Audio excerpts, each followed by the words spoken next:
So tonight, we are very happy to have this very distinguished panel here of design and planning experts to explore with us how Washington can overcome some of the hurdles of welcoming new innovative architecture and design into Washington's urban fabric while preserving its architectural heritage. Now I'm delighted to introduce our moderator, Chrysanthe Broikos, curator at the National Building Museum. Chrysanthe.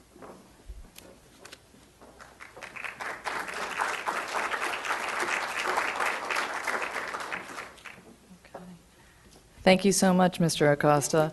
I'm just going to try to give a little bit of a historical overview from my perspective on the issue, so it's really just my 2 cents, but I hope it raises some issues that we'll get to in the discussion certainly later on. One thing is that, and I'm going to have to credit since Mr. Lindstrom is here, where is he? He moved. I had the privilege last year of helping to curate an exhibition that focused on the 100th anniversary of the Commission of Fine Arts. And that really was greatly informative in terms of kind of putting things in perspective. First of all, I think we need to remember that a lot of what we think of as that core of Washington is really relatively new. Here you see Pennsylvania Avenue, 1925, and then 1940. So that federal triangle really is just something that kind of appeared in the 1930s. Something we don't necessarily think about. I was a young kid, but the temporary buildings were still on the mall just 40 years ago. And I think our perspective now of that sacredness of the mall is really a relatively new idea or concept. In many ways, I think that there are some ghosts or some inspiring projects that have lingered, sometimes in the minds of reviewers, sometimes in the minds of architects and planners over the years. A few of these that I've run across. Crystal Heights here, Frank Lloyd Wright is actually on the site of where the Washington Hilton is. I know we're going to be talking about that a little bit later today. The original design for the Kennedy Center and how it interacted with the Potomac and how different we have that today. And perhaps the one that folks tend to remember most here would be the Corcoran Gallery of Art. None of those, necessarily didn't happen because of historic preservation or anything that we're talking about, but sometimes these things resonate for various reasons. So there's in other words, there's baggage that comes along as history, with history.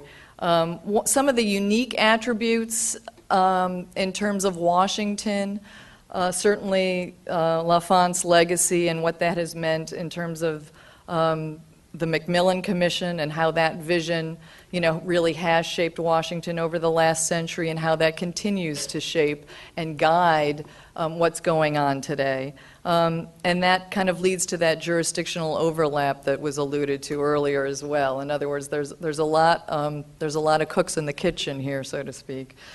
The building height limit, I think, is significant. I just show these 2 images of Philadelphia to see, just to really, you can see what a difference a height limit can make. And certainly I would never advocate for changing that here in D.C., but it does really give a unique character to our city, and that's probably one of the things that, one of the most unique characters. And another is presidential power. I think we're getting further away from this as well, but there really was tension in the Truman balcony episode, as it were, where commissioners were relieved of their duties and new commissioners appointed, and that was kind of something hanging over folks' heads. That kind of continued in the 60s. The Kennedys were both very interested in public architecture and planning. The Pennsylvania Avenue Redevelopment Corporation was really given birth at that time.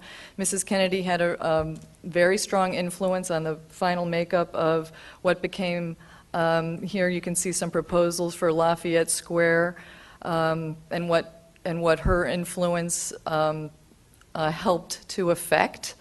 So let me just go back to that so you see some of the versions that were, ideas that were floated. And then I wanted to skip quickly to postmodernism. Sometimes I think we forget, and it's hard to see, but in that top left image, the very last building is in fact this building that you see here. Almost very literal translation of the general, of the printing office into a new office building. And I just drove up North Capitol on the way here, and I have to say, as much as some people might not gravitate towards this, on the opposite side of the street is something really not worth remembering. So I have to say that as well. And so when we are kind of in parts of town, sometimes we forget what great modern architecture we really do have here in D.C. So I think that bears mentioning, that there are some just terrific, really groundbreaking projects that happened here in Washington as well. In terms of just some strategies, I wanted to go back to this image just in terms of talking about the significance of having adaptive reuse and historic infill projects, and really creating a space with the new office building set so far back and really kind of blending in so that you're not noticing it, and really letting the historic character of the square be there and really frame that space so that, in the best cases, I think we can, the urban environment is definitely enhanced.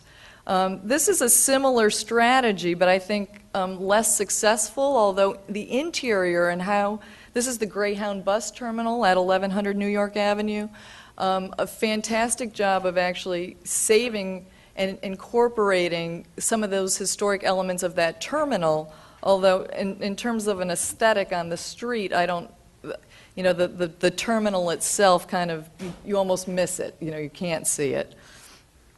Here, the American Pharmacists Association on Constitution is again, and this is cheating a little bit since the building is lit up and is kind of a jewel here. But again, the new building receding a bit into the background and letting the historic or older building kind of shine. Similarly here, the modern buildings, the Freer and the Sackler, are subordinate to the castle. This is taking the kind of opposite tack. I think largely influenced, although not in materials here, but by the Louvre and I.M. Pei's. The background, the large building is in the back, and then the newer buildings in front. This is something similar at the D.C. Courthouse, although here with this glass pavilion, the pavilion is taking center stage. But when you're there at Judiciary Square, the glass pavilion is really, not the center stage. The square and those historic buildings are. Another tactic is vegetation and screening, so that things kind of are a little bit in the background. And here I show you that it's the front facade as well as the back. So this is really, the concept here is really holistic around the building. It's not just window dressing, as it were. Here's kind of the opposite idea with vegetation, where the vegetation is actually making a statement in and of itself, and I don't think is acting as a screen at all, but is really a very strong contrast to the buildings that it's next to. And then back to DC, just wanting to point out this idea of materiality. Here we have the glass and the stone mixing. I think I haven't seen a lot of, and this is my fault probably, but I think we can probably learn a lot by looking at what's going on at college campuses across the country, where there are a lot of historic buildings and these new insertions. The other one I wanted to point out locally here is new at St. Albans, where I think there's a real nice mix of the glass and the masonry in these buildings. I think less successful, I just wanted to point out one of these. what the heck is this little clock tower doing there? I just, this is the kind of thing that does, I'm like, no, I don't know where that came from. That's the kind of thing that makes me scratch my head sometimes. And a number of just smaller scale projects where I think you can see really successful modern architecture in the residential fabric of the city, where there's a certain rhythm that's followed, there's a certain scale, there's proportion, and yet nothing is given away, I think. Some really beautiful, beautiful projects. Okay, Sherilyn, I'm going to turn it over to you.